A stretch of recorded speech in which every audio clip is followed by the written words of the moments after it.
Today I'm going to be doing a brief reflection of how the month of May was.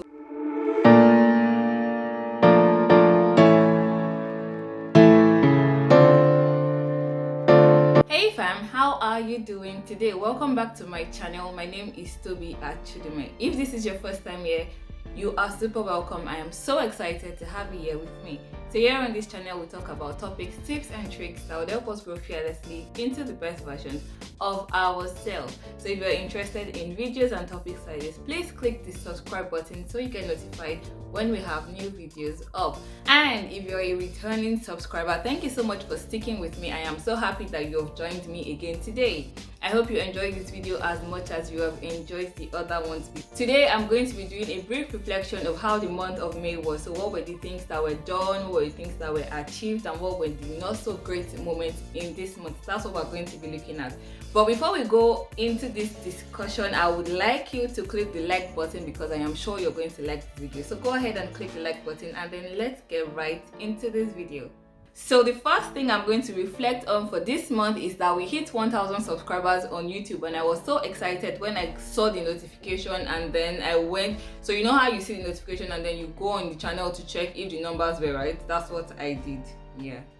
So I got the notification and then I checked if the numbers were right, and I was so excited about it because it showed that I have been consistent in putting out good content for over a year now, and it has not just been by my strength, it has been God that has helped to get to this point. So yeah, we hit 1,000 subscribers. I forgot the date that we hit it because of how many times I was checking to see when the numbers were going to get to 1,000 subscribers. And then we got a community, so that was very exciting for me as well. Got a community so I could pop in there and just drop chats and tell you when the new video is going to come up and all of that. So yeah, it was exciting for me to see that we got to 1,000 subscribers, and I was going to do a separate video on that, but I don't know what to say in the video. Like, I don't know how I'm going to say, oh yeah, this is what I did that helped me to get there. Yeah, so that was good for me, and thank you so much for subscribing, because it is you that subscribed that helped us to get to 1,000. So thank you for subscribing, and thank you for enjoying and sharing the content. I do not take it for granted, so thank you so much. So the second thing I'm going to reflect on is that this month I didn't do a lot of reading, so I was a bit slower when it came to reading books that I would normally love to read, but I was more focused on writing than reading this month. And so because of that, I only read one book this month, and believe me when I say that it was a struggle to finish reading that book at the end of the month. Not because I did not feel like reading it, but it was just for me creating the time to read as I would have. I spent more time writing this month than reading, but I was able to finish one book, and it's The Daily Habits of a Woman by Joyce Meyer. I hope I said the title right. The Habits of a Godly Woman by Joyce Meyer. And I am so glad that I was able to read that book and finish it, because I would not even lie and say it wasn't a struggle to finish reading that one book this month, but I did it. And so the lessons in the book were also so powerful. Like, the lessons in the book were so good. I'm going to do a separate video where I talk about some of my favorite books, and the book is definitely one of them. And so I'm going to share the lessons that I got from that in the video. But just to say, the habits that she explored and she looked at in the book, like the ones that she brought out and made us say, oh yeah, I should definitely develop this habit, they were so good. I have so many favorites, but I'm going to just share two in this video. The first one is the habit of praying, and then the second one is the habit of being decisive, because I figured, and it was even reading this book that I kind of figured, like, yeah, I'm not very decisive when it comes to things. I would normally question and debate and ask before I make a decision. But then when you read, and as I read the book and I saw that it was a habit that would actually make life a little bit easier if you just have the habit of being decisive, and you say something and you just stick to it and you're ready to face whatever comes with it. And then the habit of praying, of course, you know I love prayers. And even with the habit of prayer, you would see that it doesn't have to be you praying 2 hours every day before you feel like you have prayed. Sometimes you're not able to remove 2 hours of the day to pray at a stretch.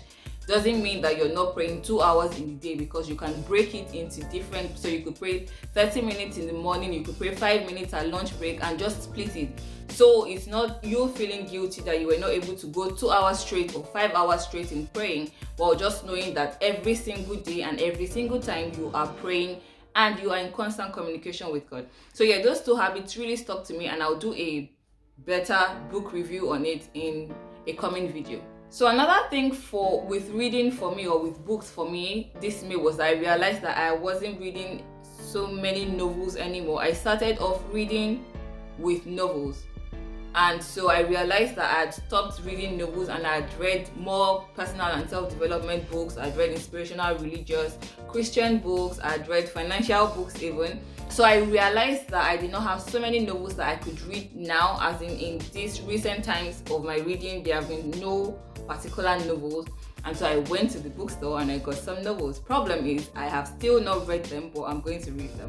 And I'm saying that I'm going to start reading novels again because I feel like novels helps you with English. So aside from self and personal development and other types of books helping you to be a better person, novels just helps you to speak better English. And yeah, you're speaking better English.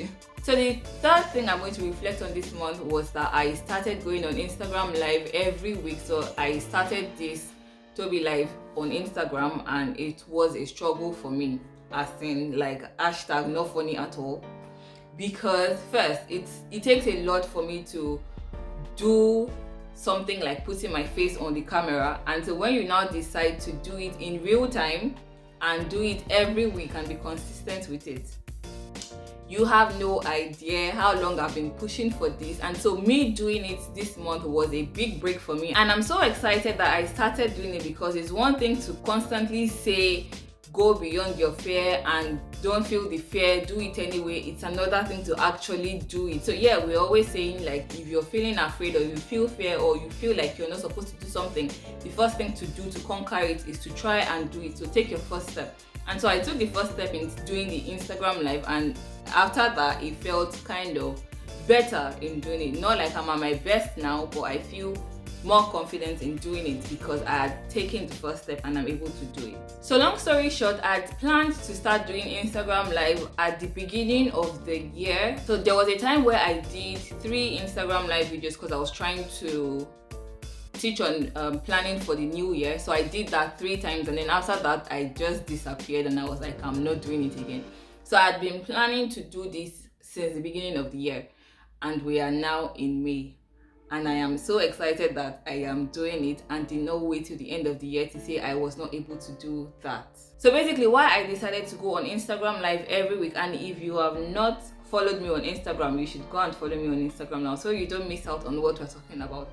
So basically why I decided to go on Instagram Live every week was that I wanted to connect more with people when I am talking on productivity and self-development and personal development and all of that. So I wanted to reach more people in the sense of helping more people to be better versions of themselves and impacting more people positively, and not just doing it on YouTube or just writing. So I decided to start doing it on Instagram Live, and I'm not going to over spiritualize this, but I'm going to say that it was a leading to do that. And so I started doing it because I felt like if I'm feeling like I should do it, then I definitely should do it, because you never can tell where somebody's going to hear your message and be impacted by the message that you have to share.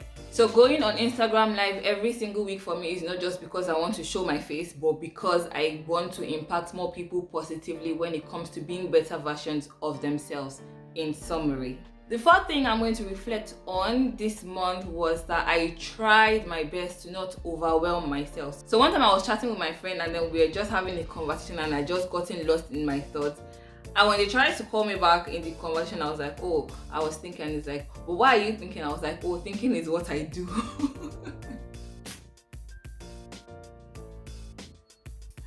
But anyway, so this month I tried to not overwhelm myself with so many things. I tried to not think too hard on things especially things that I do not have any control over, and just trust God. So believe me when I say it was not easy. I will not lie and say there were no moments where I let myself think and just be in the moment of thinking, even if the solution did not come out of that thinking.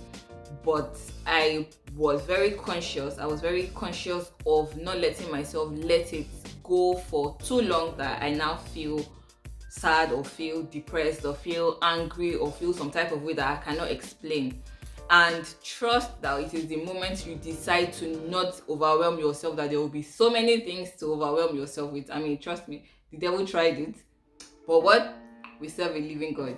So it was a conscious thing for me to not overwhelm myself with thoughts, to not overwhelm myself with things that I could not control, and just talk to God. So what I did, rather than worrying, rather than dwelling in whatever situation it was that I talked more and I listened more. So I was always having conversations. So conversations were sometimes with my friends, sometimes with my family, and most times they were with God. So it was always me talking to God and saying, okay, this is what is going on and I'm not understanding it. What is it like? So this month for me was more talking and listening, because I found out that we like to talk a lot and not listen. So I was very intentional about listening, not just talking and ranting, but listening to what I needed to hear, including what I did not even want to hear, but I had to hear.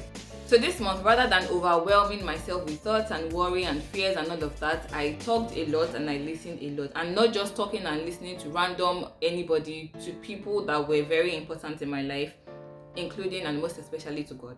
Another thing I did as a way to not overwhelm myself was that I journaled a lot. I think I journaled every single day this month. I love to journal because it's a way for me to put down my feelings and emotions if I do not want to talk about it. So I would just write it down, journal, and just let it be on paper. So that I did as well because it helps me, and I would advise that you can try it too. Instead of letting those worries stay in your head, you can just put it down on paper and don't look at it again.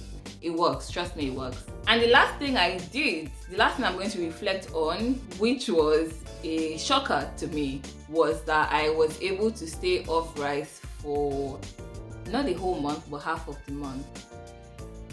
This may not be a spectacular thing for some people, but coming from somebody that was eating rice every single day from February up until April, yes, it was a need, it was a necessity for me to do it.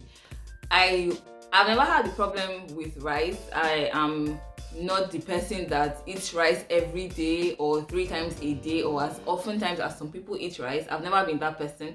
But for whatever reason, between February and April, I was eating rice every day. And because it's almost the easiest thing to eat, even when there is no craving for any particular thing, I'll just randomly say I'm eating rice.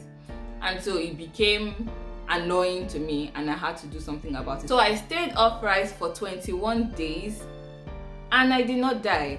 And it was great because now I know that I do not have to eat rice every single day and all the time, and there are so many other foods that I can eat that does not have to do with rice. Doesn't mean I'm going to stop eating rice now, it just means I'm not going to eat rice 7 days in the week. So guys, that's it for me for you today. I hope you enjoyed this video as much as I enjoyed sharing with you and reflecting with you. I would like you to do this as well. Reflect on the month of May and see the things that you did and the things that you did not do. Just reflect on the month and see what worked and what did not work. If you would like, share them with me in the comment section. Let's talk about it there as well. Thank you so much for watching this video. Do not forget to subscribe, give the video a thumbs up if you enjoyed it. I'm sure you did. Share with your friends and family, and I will catch you in the next one. Till next time, bye.